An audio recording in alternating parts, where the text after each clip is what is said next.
Hey there, YouTubers. I'm going to do kind of a quick follow up. The last video I did was what was on the screen was mostly Python related, and yet what I was talking about starting about halfway through, I got into like US politics, presidential politics, talking about a candidate, and I thought, this is kind of the world game thing that I don't do usually. I have talked about World Game. We've looked at the fuller map, if you know what I'm talking about, a global data display where you kind of take the Google Earth view and open it up and see all the information. The question is, what information are we allowed to see? Those kind of things. Those are World Game issues.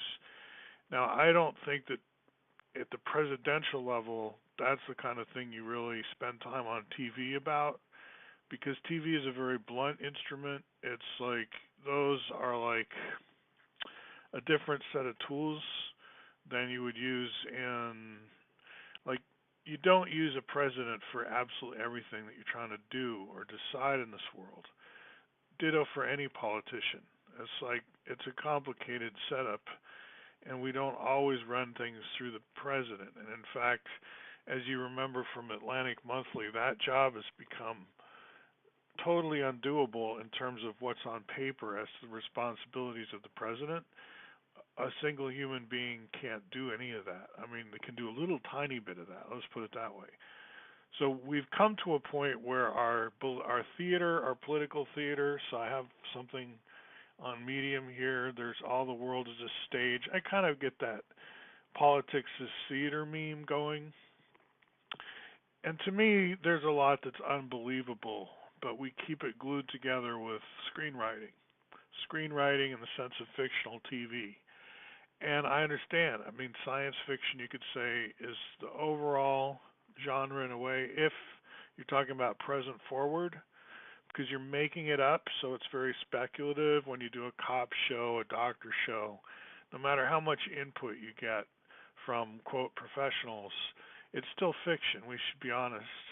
And we grow up, a lot of us, watching TV and fiction. And at some point, the real world doesn't follow our rules, and we have to rewrite a lot of stuff. The scripts break. Now, I wanted to do a script here called FEMA Camp, which, again, I think it's deliberately very scary because, it's a meme in our culture, this idea of camp. And the odd part is Americans love to camp. It's a good thing. There's scouting just for beginners. There's recreational camping. You usually do that if you're considered, it's one of those upper middle class things now to go camping in a lot of ways. And then there's these huge numbers of people who are camping not really by choice, but by necessity.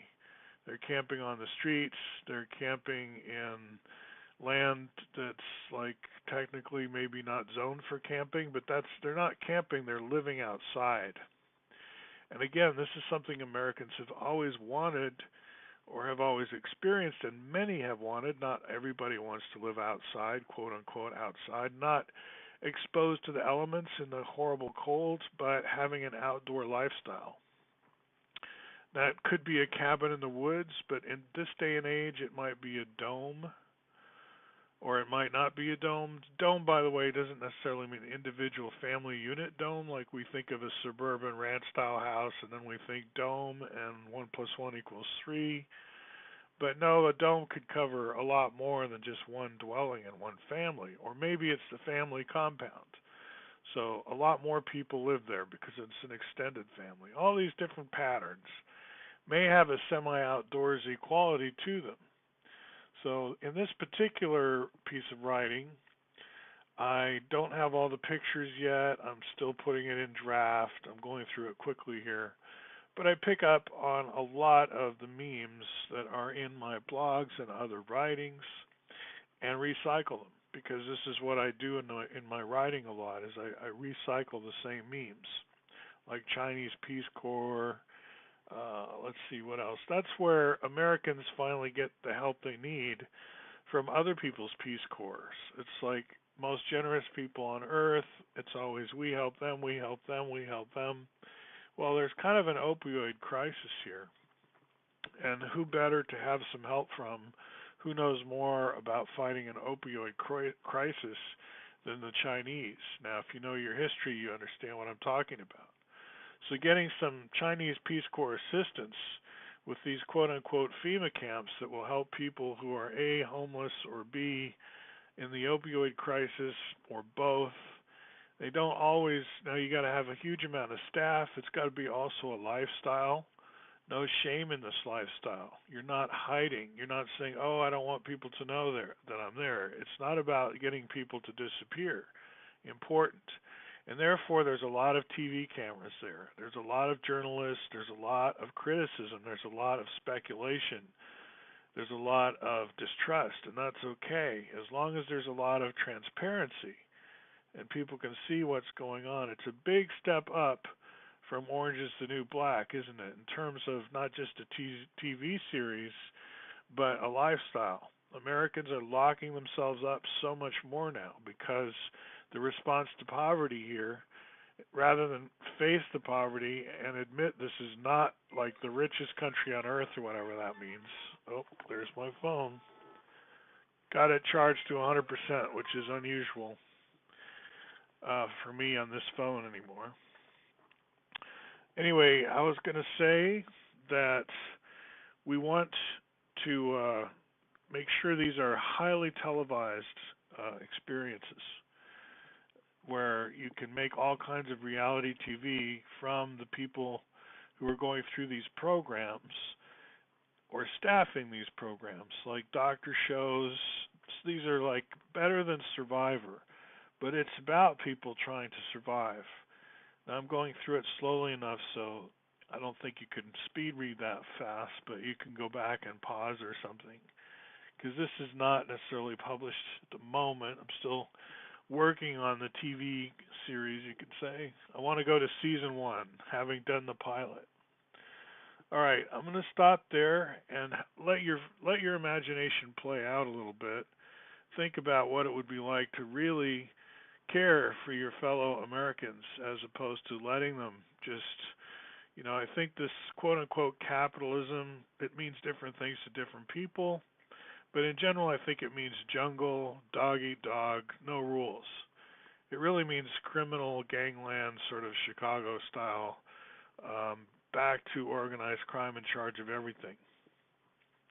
Which it's in the very recent past. I mean, the whole culture verges on lawless at all times, given the history here. So it's not like a sudden thing that we're kind of floating along in this mode, but we don't like it. It's kind of miserable. It feels really bad. And there is a great desire among the peoples to help each other more and do more for each other. And the economic theories behind that, I work on that. That's the GST and all the rest that I do, but not just me. There is plenty going on already in the world around helping refugees. And rather than be scared of that and hide poverty and say, oh, we're the richest nation on earth, we need to get some help and we need to do some refugee work here. And I'm not talking about some stupid UN invasion or something. I don't know that the UN has to be involved. It could all be private television. We could do this with the major networks. Hey NBC, that kind of thing. Let's look in our own souls and see what we could do to help each other. And I say this because I'm not running for president, and that was a theme of my previous video. So I feel like I can say these things because I'm not trying to posture for people who might elect me. That's a big money game I don't play. All right, so that's it for today. I hope you might not be it for today, but that's it for this video. I hope you have a good rest of your winter here in 2019. It's been ugly out there for a lot of us. It's been okay over here in Portland, but ugly for a lot of us.